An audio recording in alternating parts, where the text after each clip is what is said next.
신천지 탈퇴자 새벽 기도회입니다. 오늘은 성령의 은사 시리즈 8번째 시간입니다. 오늘 주제는 능력행함의 은사입니다. 고린도전서 12장 10절 말씀입니다. 어떤 사람에게는 능력행함을 성령에 의해서 나타나는 능력행함을 말씀하는 겁니다. 헬라어로 보면 두나미스 에네르게마 이러는데요.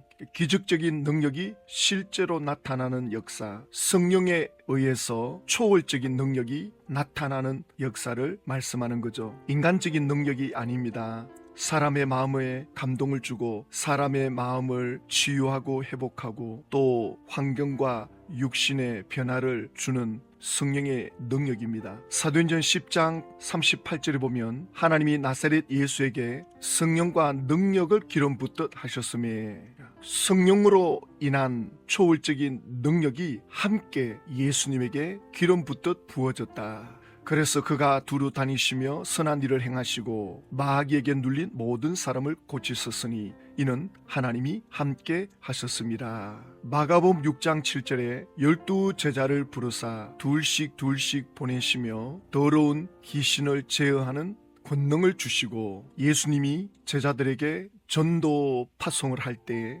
능력을 전이시켜 줍니다. 성령의 기름 부음을 제자들에게 주면서 권세와 능력을 전달해 주면서 전도 파송을 보내죠.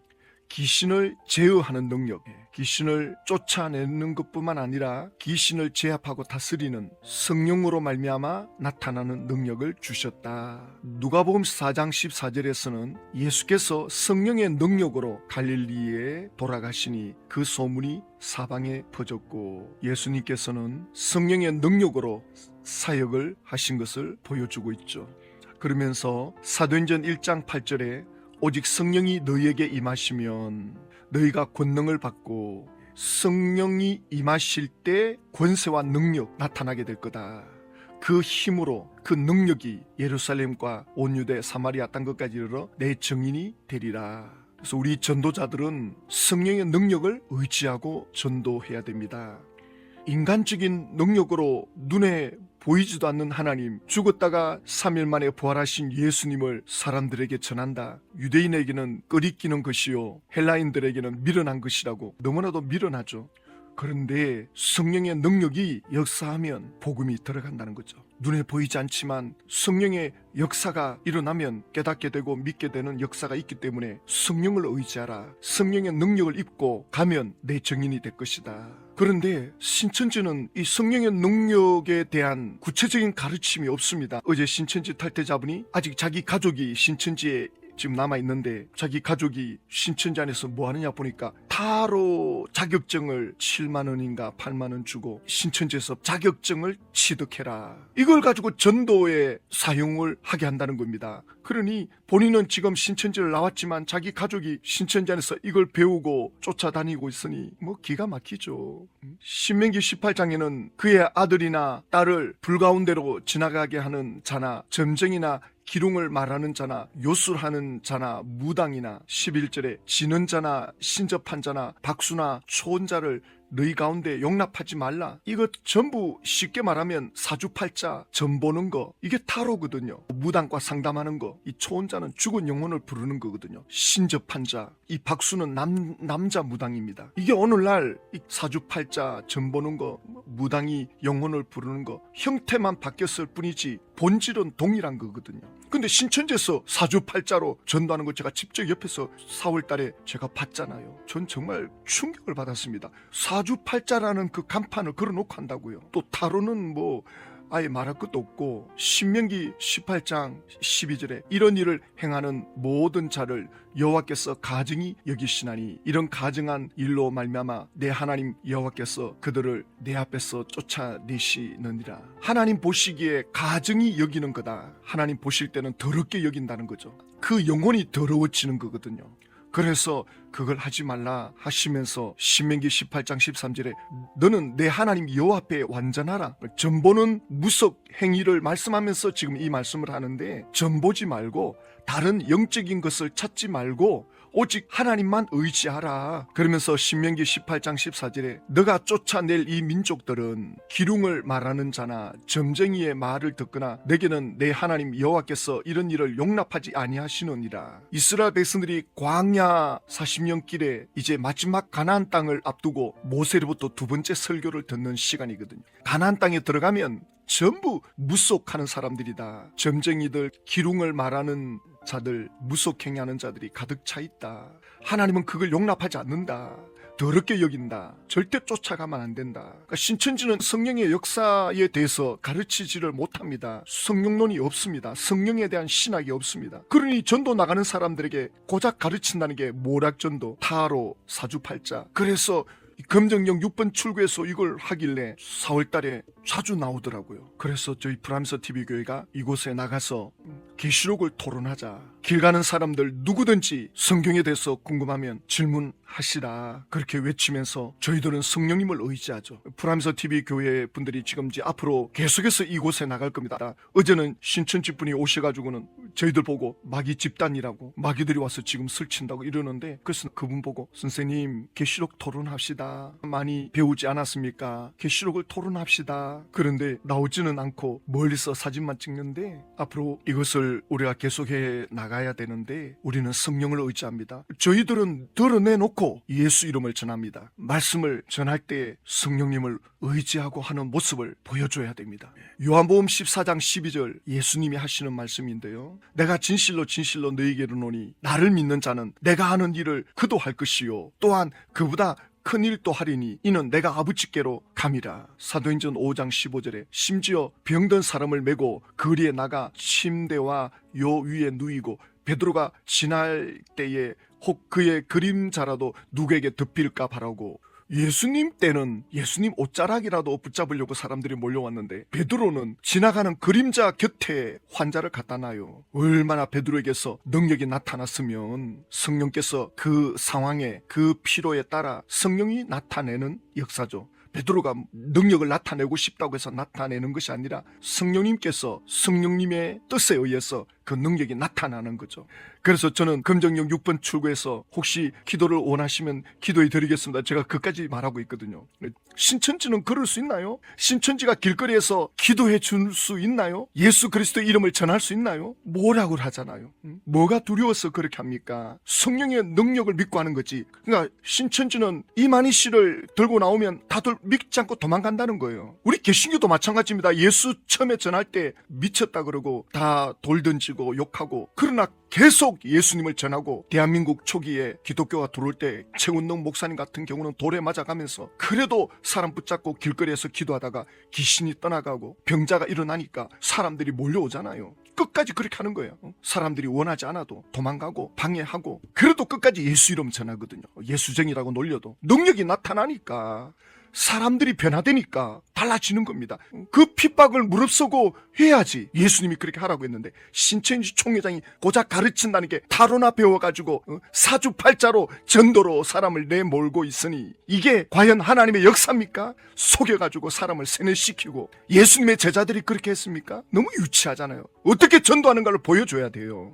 예수 이름의 권세와 성령의 능력을 의지하고 전도하는 모습을 보여줘야 됩니다. 그 모습을 보여주기 식은 아니지만 그 믿음으로 할 때 성령님이 역사해 주십니다. 성령님이 역사가 나타날 때까지 하는 거예요. 그걸 신천지들이 봐야 돼요. 저는 그 목적으로 합니다. 그리고 또 실제로 그 자리에서 말씀을 토론한다. 길거리 가는 사람 누구든지 오라. 말씀을 토론하면서 현장에서 사람들이 말씀을 깨닫고 예수 믿는 사람들이 나오도록 그걸 신천지들이 봐야 돼요. 뭐가 하나님의 능력인지를 초기 기독교가 예수님의 제자들이 이 길거리에서 지금 하고 있는 거 아닙니까? 그러니까 사람들이 길거리에 나와가지고 베드로가 지나가는 그림자에 그 환자를 데리고 오잖아요. 성령님의 능력이 나타나는 거죠. 사도행전 5장 16절에 예루살렘 부근에 수많은 사람들도 모여 병든 사람과 더러운 귀신에게 괴로움을 받는 사람을 데리고 왔어 다 나음을 얻느니라. 그래서 새벽기도 하시는 분들께서 기도해 주십시오.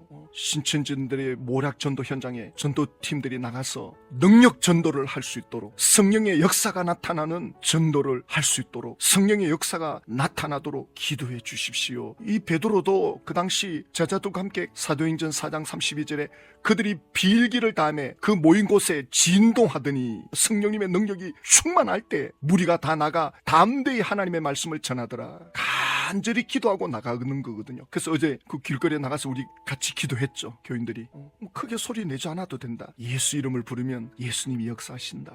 사도행전 19장 11절 하나님이 바울의 손으로 놀라운 능력을 행하게 하시니, 심지어 사람들이 바울의 몸에서 손수건이나 앞치마를 가져다가 병든 사람에게 얹으면 그 병이 떠나고 악기도 나가더라. 어떤 신학자들은 이런 성경을 어떻게 해석하느냐, 그냥 그 시대에 일어났던 걸로, 그러면 성령님은 그때는 역사하고 지금은 역사 안 합니까? 그렇게 성령님이 능력이 인색합니까? 그러면 안 되죠. 지금 이 시대에 우리는 베드로나 사도 바울처럼 간절함이 없죠. 하나님께 전적으로 의지하는 그런 믿음이 없습니다. 우리의 믿음이 없다는 걸 인정해야지. 성령을 간절히 의지하는 그런 마음들이 없어요. 교회는 성령의 능력을 의지해야 되거든요. 그러나 성령의 능력을 앞세우지 않고 프로그램 같은 거, 사람들에게 재밌는 재미거리, 그것만 하다가는 교회는 무기력해져 버리죠. 그러니까 이런 역사를 2000년 전에 그 시대만 있었다, 이렇게 해석을 하는 거죠. 지금도 성령님이 역사하는데 성령님은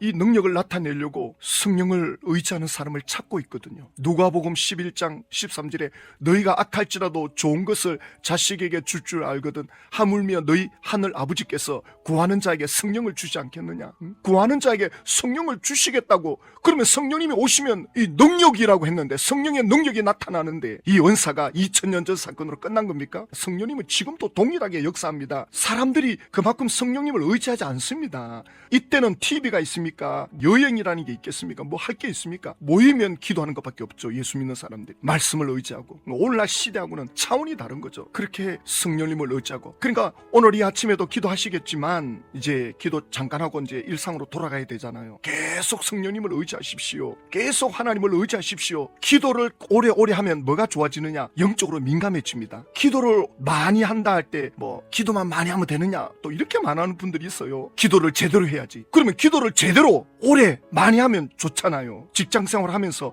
가사 일을 하면서 얼마든지 하나님을 의지할 수 있죠. 길 가면서도 기도할 수 있고, 운전하면서도 기도할 수 있고, 뭘 하든지 기도할 수 있잖아요. 그러면 영적으로 민감해집니다. 영적으로 민감해지면 영이 성령께 연결이 됩니다. 그러면 능력이 흘러나와요. 다른 사람들이 영향을 받게 돼 있습니다. 그래서 역대하 16장 9절에 여호와의 눈은 온 땅을 두루 감찰하사 전심으로 자기에게 향하는 자들을 위하여 능력을 베푸시나니, 하나님께서는 지금 또 온 땅을 두루 감찰한다, 살피신다는 거죠. 왜 하나님이 불꽃 같은 눈으로 이 땅을 살피느냐? 전심으로 자기를 향하는 자들에게 능력을 주시려고, 전심으로 마음을 다하고 뜻을 다하고 성품을 다하여 하나님을 찾는 자들에게 능력을 베풀어 주시기를 원하십니다. 그래서 언제 능력이 나타나느냐? 죄송한 표현입니다만 배부르고 등 따실 때는 능력이 안 나타나요.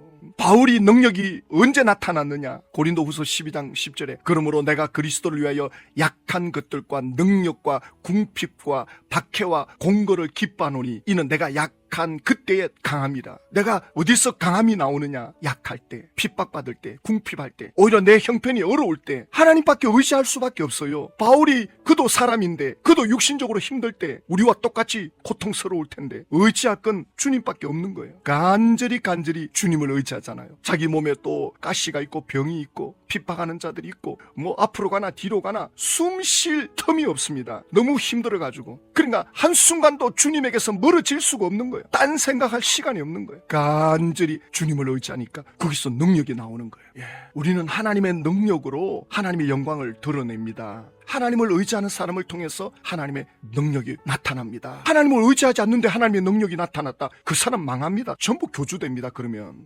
겸손하게 하나님을 의지하는 이들에게 성령의 역사가 나타납니다. 디모데후서 2장에는 자기를 깨끗이 하면 기이 쓰는 그릇이 된다. 금그릇이냐 은그릇이냐가 중요한 것이 아니라 깨끗한 그릇이 돼야 됩니다. 항상 마음을 비우고 회개하고 깨끗한 그릇, 거기에 하나님이 쓰시는 역사가 있다. 그리고 고린도전서 13장에 예언하는 능력, 비밀과 지식을 알고 산을 옮길 만한 모든 믿음이 있을지라도 사랑이 없으면 내가 아무것도 아니요. 사랑이 있어야 되는 거죠. 하나님의 사랑의 동기를 가지고 우리가 이것을 구하고 찾고 두드릴 때 성령님이 능력을 나타내 주십니다. 사람을 변화시키는 건 인간의 힘은 안 됩니다.